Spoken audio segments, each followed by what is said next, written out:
Hi everyone, my name is Carmichael M. Lopez, BSIT of USPF. I'm going to discuss to you about SDLC, Phases, Processes, and Models. System Development Life Cycle or SDLC. How SDLC works? SDLC works by lowering the cost of software development. It defines the requirement of the new system.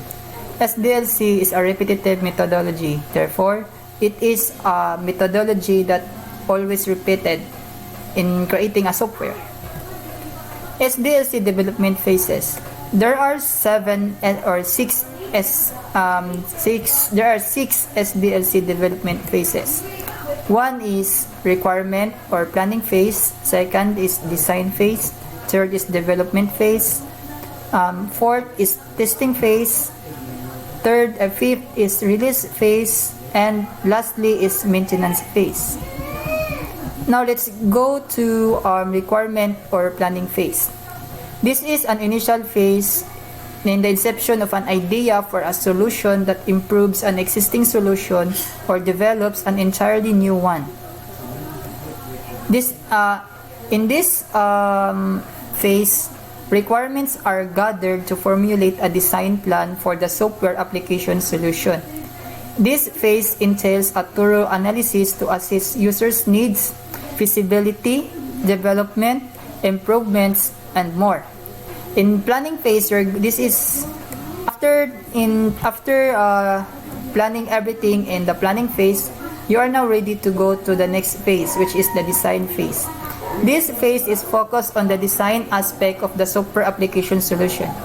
This phase of the SDLC starts by turning the software specifications into a design plan called the design specification. Design specifications are usually more on charts and diagrams. The most popularly known diagrams that are widely used are DFD or data flow diagram, ERD for the processes, ERD which is entity relationship diagram that are describe the database, and after the ERD there are what we call as flow charts. So this is in the phase where you're going to do all of that in the design phase. After you design everything, you are now ready to develop it. So this phase or this development phase is the meat of the software development processes. Software engineers are solely focused on building a prototype of the solution to perform a code review and ultimately create the solution itself. The team works on transforming software specifications into a working and reliable solution. This is where software engineers are this is a development space where now we're going to start developing your system. Now, we are doing some coding stuff, and this is where you're going to work with your teams if you have teams like in building the software. Next, after the development phase is the testing phase. This crucial phase tests the software to ensure that everything works as it intended. In the testing phase, software engineers are able to detect defects, bugs, and errors in the software solution and ultimately have a quality product that meets business expectation. This is where you're going to test everything. First, we have called two testings, right? First is alpha test. The alpha test refers to someone this refers to the developers, the programmers who are doing some initial tests to test the system. Second is the beta test, or so what we call as beta testers. So this is now after you're going to do this, after you're done in testing phase, you are now ready to implement it or what we call as release phase. Once the software application is fully developed and tested, it moves to the release phase. In this phase, the software goes live and is released to the end user for actual use of the product. In essence, the software is fully operational in a live environment where end users utilize it. So this is when you're going to implement your program or your system, and you're going to ready to distribute to the end users. And then the last step is the maintenance phase. This is post-release phase is tasked with keeping the software completely operational, updating it to meet quality standards, and enhancing it throughout its life to ensure it continues to attract and retain users. In the maintenance phase, this is where we're going after you've done everything, after you develop your program, after you distribute it to your end users. You're going to maintain, or this is where you're going to maintain or update your system, because there are sometimes runtime errors or logical errors or bugs that are cannot be detected if not being used by the system, or where only the users can detect. This is where you're going to do it. So this is here in the maintenance phase. Now after that, we're going after tackling the phases, we're now ready to tackle about the SDLC models. There are so many SDLC models, but we're just going to focus on more popular ones. First is the most popular one is the waterfall model, known as the traditional methodology. Waterfall is a sequential and linear flow for developing a software application. The process is outlined by a series of finite stages, each of which must be fully completed before moving on to the next one.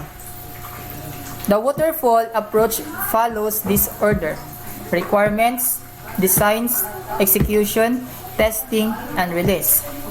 Now, we're saying waterfall, it is a step-by-step procedure or step-by-step model. You cannot go, you should not jump it to another phases. Like for example, you're doing some designs and now you're going to release it. No, this is not. First, you need to do it step by step at a time. First, you gather the requirements. After you gather the requirements, now next you're ready to design it. So after you do the design, you're ready to move to the execution, then testing, and move to release. So that is the waterfall model. Next is prototyping. This methodology creates prototypes of the software application to simulate the functioning aspects of a desired final product. There are several variants of prototyping, but they are mainly categorized into throwaway and evolutionary. The throwaway prototyping creates a model that will eventually be discarded, and evolutionary prototyping refers to a robust prototype that will be constantly redefined to reach its final version. Actually, mostly throwaway prototyping is more on a prototype that you can create so many prototype until you reach your desired outcome or desired output. While the evolutionary is you're going to focus on certain one prototype until you're going to reach the final version. So that is the difference between the throwaway prototyping and the evolutionary prototyping. Next is spiral. The spiral methodology can be thought of as a combination of the waterfall methodology and the prototyping methodology. It is typically the methodology of choice for large and complex projects because it uses the same stages as the waterfall methodology, but it separates them into planning, risk assessment, and prototype building. Agile. The iterative and incremental methodology known for excellence. Agile is a framework that evolves through collaboration between teams. It is a dynamic and interactive methodology that works in sprints that have a defined duration with lightweight deliverables that help reduce the time in which software is released. It advocates for adaptive planning, evolutionary development, early delivery, continuous improvement, and rapid and flexible responsiveness to changes. So Agile is more on used or usually used in teams when working on a certain project or program by teams. So this is Agile. So it's iterative and incremental. So next is iterative incremental. The iterative incremental methodology begins with initial planning and ends with the deployment of the solution, which cyclic interaction in between.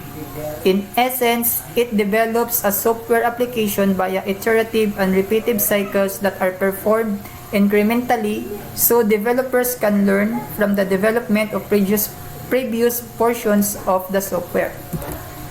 Lastly is the rapid application development or RAD. It is an adaptive approach that puts less emphasis on planning and more emphasis on adaptive process. RAD is considered one of the most popular SDLC models for software that is driven by users' interface requirements. RAD is all about fast prototyping and iterative delivery that falls into the parental category of Agile.